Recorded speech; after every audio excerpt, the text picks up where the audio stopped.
Hello po, magandang umaga, magandang gabi 'no, sa lahat po ng ating mga nanonood, ayan. So eto po magre-reading tayo ha, ating situational reading muna sa ating first part, ayan. Cleanse lang natin ng mga baraha sa pamamagitan ng pagkatok, ayan. Sa mga nagtatanong po bakit kinakatok, para po matanggal po yung mga energy po ha, na sumaloob. Kasi kung ito yung iba ay ginagamit ko sa personal reading ko. Ayan, kaya po natin kinakatok. Okay, so meron po tayong 3 of Pentacles. Ayan. And salamat po pala sa mga nagsusubscribe. Ayan, sa mga bagong subscribers, sa mga bumabalik. Salamat po sa inyo ha. And sa mga nagbibili po ng ating mga produkto, ang amethyst, ang citrine, rose quartz, at ang ating tourmaline po ha. Ayan. So may mga gusto pong magpa-reading ha. Kahapon, bandang siguro mga alas 7 or basta pagkatapos ko pong gumawa ng video. Ayun, sunod-sunod din nagpa-reading po. Ayan. So hanggang alauna po meron tayong nire-reading. Ayan, pwede rin po hanggang ngayon po ha. Kahit mga 1 AM, ayan. Kung yun ang, yung iba po kasi nasa ibang bansa, ayan. So ayan, naabot kami ng talagang madaling araw. Pinagbibigyan ko naman sila ha. Kasi yun yung kanilang free time. Okay, so meron tayong 8 of Pentacles. And ang ating 10 of Cups. Ang gaganda ha. Parang ang gaganda po ngayon. And meron tayong 2 of Cups. Oops. 10 of Wands. Biglang tumalsik ang ating 2 of Wands po pala. Ayan. Okay. I-check pa nga natin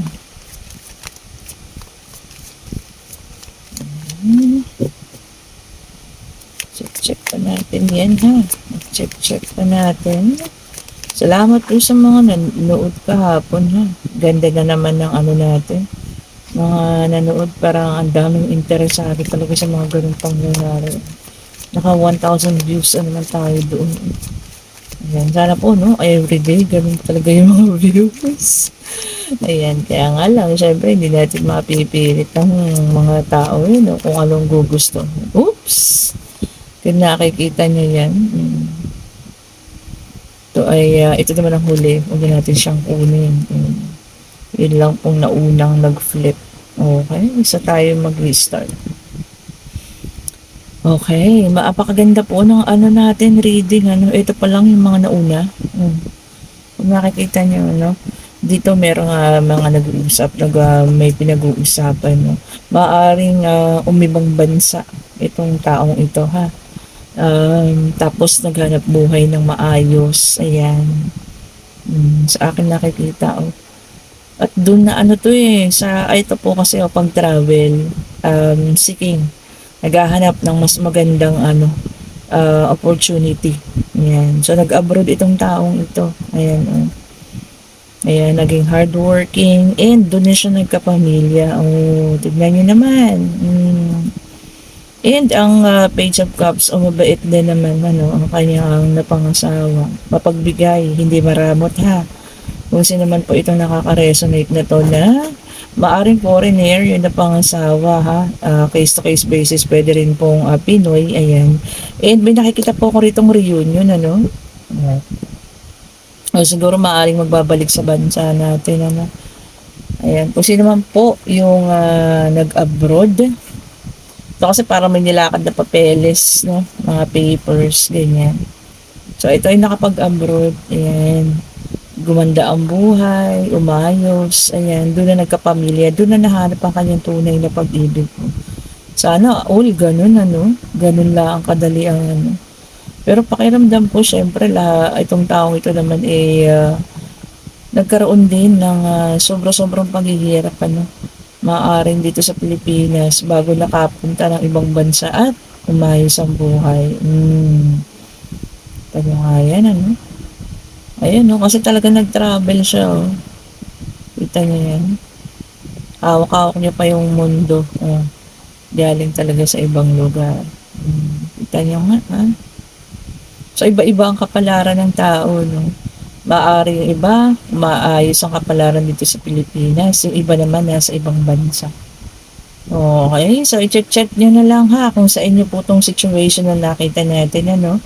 Ayan, no, may nilakad, pinag-usapan, ayan, umayos ang pangkabuhayan, nagsikap sa ibang lugar ha, nakahanap ng tunay na pag-ibig, doon na nagpamilya, ayan, no, hanggang ngayon sila ay magkasama.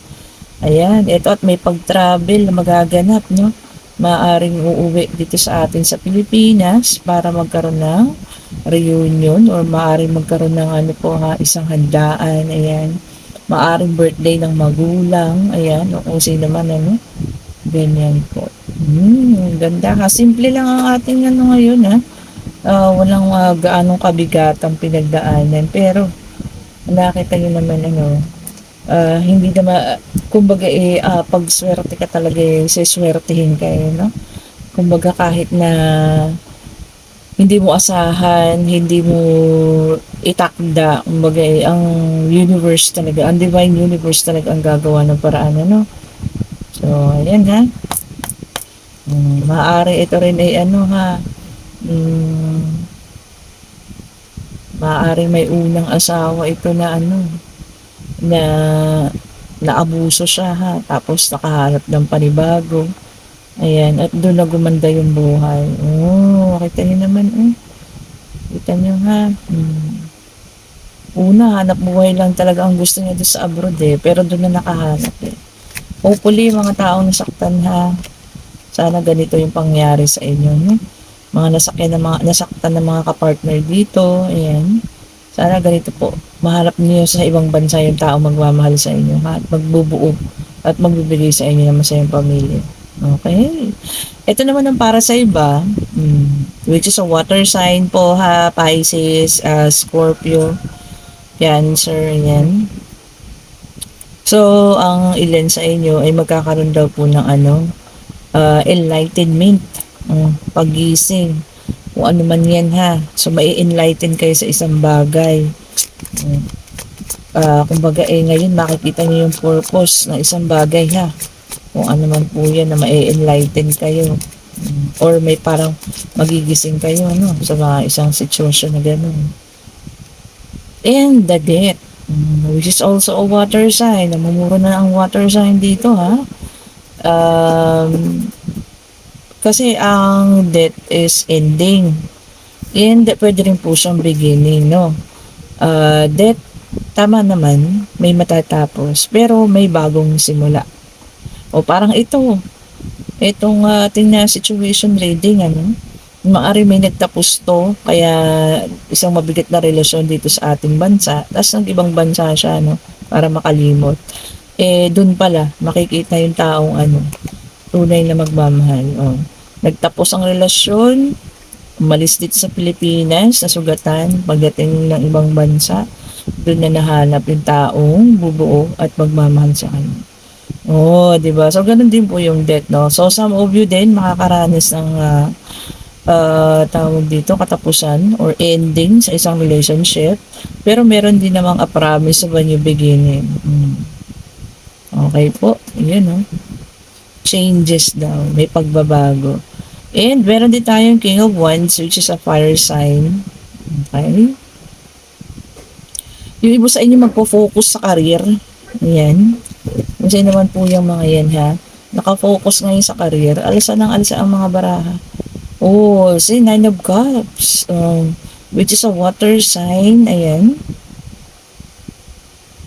Yung iba daw po sa inyo may bibilihin, luxury, alahas, ganyan. Bagong sapatos, ano. Maaaring siguro yan na yung inyong regalo sa inyong sarili, no. Hindi naman po masama.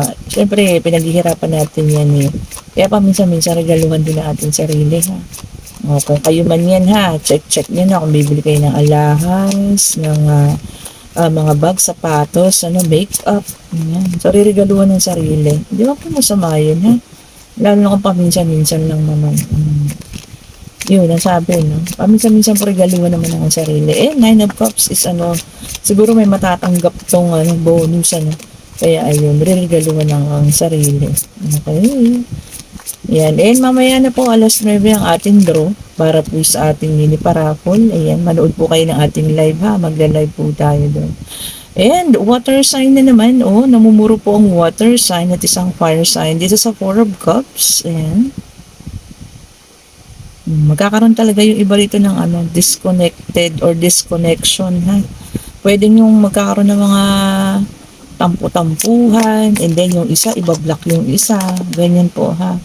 May ganyan pong pangyayari. So, i-check-check nyo na lang. And meron din tayong Five of Cups which is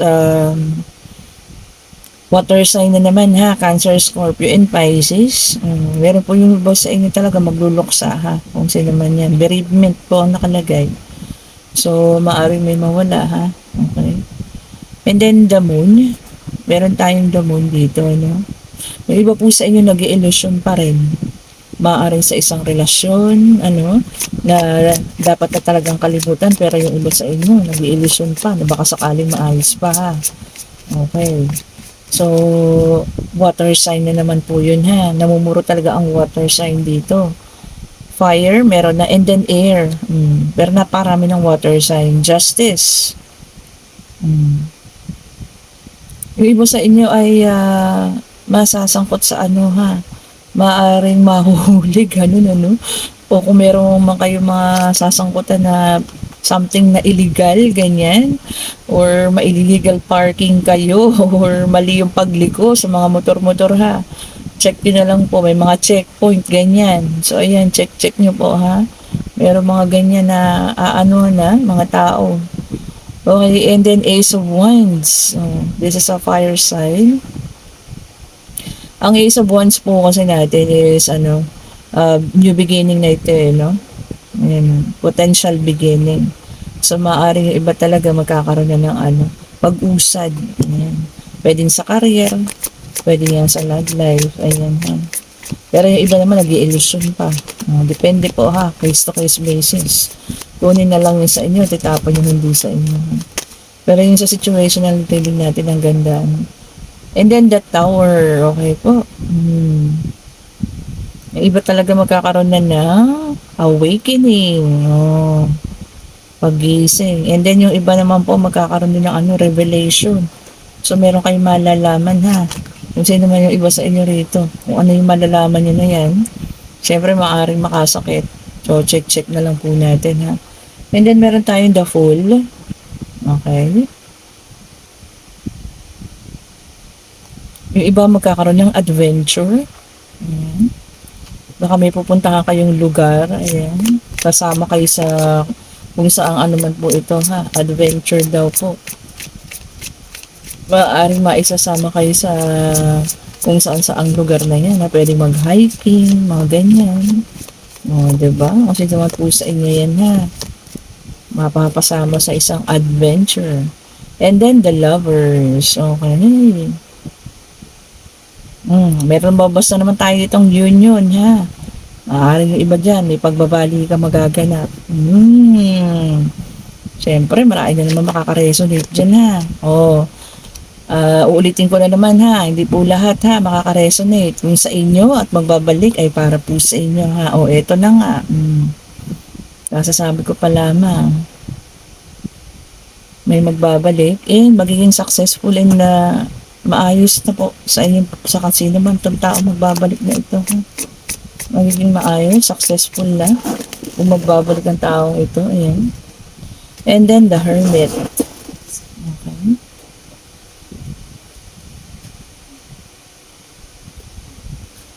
Yung iba gusto lang maging daw po, alone.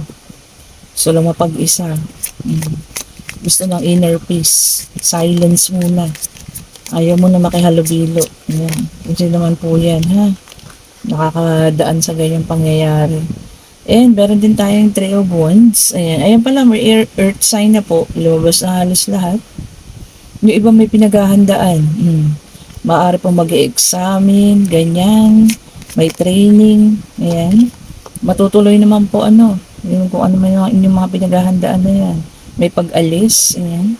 So matutuloy po ha, kung ano man yung pinaghahandaan ninyo. And then the sun, okay, which is a fire sign. Yung iba po sa inyo mag-enjoy lang. Ayan. This coming weekend siguro, no? Baka may magpapaspa, ganyan. Magpapagupit, ayan. Grooming, ayan po, sabi. Gustong mag-ayos ng sarili. Ayan. So, yung iba sa inyo ha, maaaring this weekend or kung kailan nyo man maisipan, ayan. Asikasuhin naman daw po yung sarili. Okay? And meron din tayong Four of Swords, which is an air sign. Gemini, Libra, Aquarius. Okay. O relaxation. Talagang yung iba gusto lang makapag-relax. Ayan. So, relax-relax din po pag may time, ha? Isipin din po ang sarili. Huwag po puro trabaho. Okay. Labas-labas din po. The Chariot. Meron naman tayong The Chariot dito, which is a water sign. Okay. Meron po ang iba sa inyo, ayan, ha? Tawag dito. Meron talagang kanina adventure, ngayon naman journey. So may pag-alis. So kung sino man po rito yung nanonood at hinihintay na may maaari magtatrabaho abroad or magbabakasyon or pupunta ng abroad, matutuloy na po kayo. Journey at saka adventure lumabas and puro pag-travel. Oh, same thing po, Page of Wands, pag-travel po ito ha. So, makaka-receive sa inyo yung iba ng mensahe, ayan, messages, na magkakaroon kayo ng excitement po, ha, ma-excite kayo sa mga mensaheng parating, Kasi naman po yung mga paalis na dyan, ayan, marireceive na rin po yung mga mensahe. Kung maaari na kayong umalis, ganun, maaaring galing sa agency ninyo or sa magiging amo ninyo. Okay po, ingat-ingat po kayo, ha, lalo na yung mga lalabas ng bansa natin. Ingat-ingat po. So, kung sino man po yung mga nagtatanong dyan, ha, malaki po ang chances na this July, makapag-travel na, ha, at makapagtrabaho na sa ibang bansa. Ayan. Ingat-ingat po kayo. Talagaan ang inyong mga sarili. Ayan. Huwag pong kalimutang mag-relax din doon, ha. Paminsan-minsan. Baka mamaya, pagdating ng abroad, wala na kayong ginawa, kundi puro hanap buhay, ha. Relax-relax din daw po. Ito na nga, kasasabi ko pa lang, hanap buhay. Seven of Pentacles. O, tignan nyo, puro paghahanap buhay nga ito. Gusto lang mabilis na pag-asenso po, ha. Kaya puro paghahanap buhay ang aatupagin. Okay. Kasi naman po kayo dyan, ha. Kasi naman yan. So, ayan. Sa uno nating reading, merong isang tao na nakapag-abroad. Pero ang ganda, yung sumunod, rin tungkol din sa pag-abroad, ha. So, sumunod yung kwento dito sa nauna, ha. Kung sino pa yung may situation na gano'n, na nakapag-abroad, maaaring dito sa Pilipinas, ay nagkaroon ng sobrang sakit ang naranasan, nag-abroad para makalimot, nagkahanap buhay doon. Doon na nakahanap, ha, ng taong magmamahal sa kanya. And then yung mga sumunod natin, puro journey, puro pag-travel, puro movement po, ha. Pero meron din sa ilan ay mananahimik, gusto muna ng pag-iisip. Yung iba magre-relax, gusto sa linggo asikasuhin naman ang kanilang sarili. Okay, and yung iba naman magkakaroon ng tawag dito, awakening, ayan, paggising, maaaring sa isang relasyon. And yung iba po, ha, merong mawawalang mahal sa buhay, ha, kung sino man kayo dyan, kung sino man po ang makakaranas, ha. Okay po, comment down below kung sino sa inyo, ha. And ito po ang love oracle card. Separation talaga, time apart from your partner is on the horizon. So meron pa rin maaaring magkahiwalay, ayan, sinabi na lang, may maghihiwalay. And meron din palang union kanina, ha. Meron magkakabalikan, meron magkikita ulit. And stay optimistic, positive thinking lang daw po, ha. Hindi sa may mawawalan kung sino man yan, may mararamdaman kayong ganun, positive lang daw po para hindi man lang magtuloy yan. And unrequited feelings, there's not enough love to keep this relationship going in a healthy way.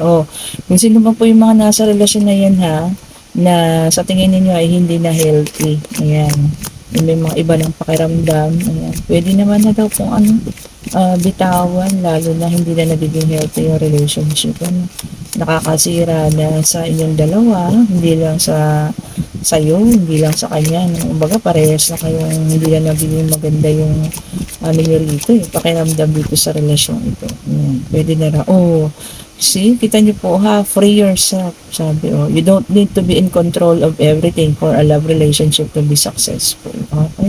So, hindi na daw po ninyo kontrolado ang mga bagay-bagay, kung ano man po ang mangyayari Free yourself na daw po. Okay, so, ayun po, i-ano nyo na po siya, no? Ang tawag po niya, hayaan na po ang mga bagay-bagay or pabayaan ninyo na ang divine universe po ang umayos sa mga bagay-bagay na ganito po. Okay? Hindi nyo na po kailangan kontrolin at wala na tayong magiging control po, Okay.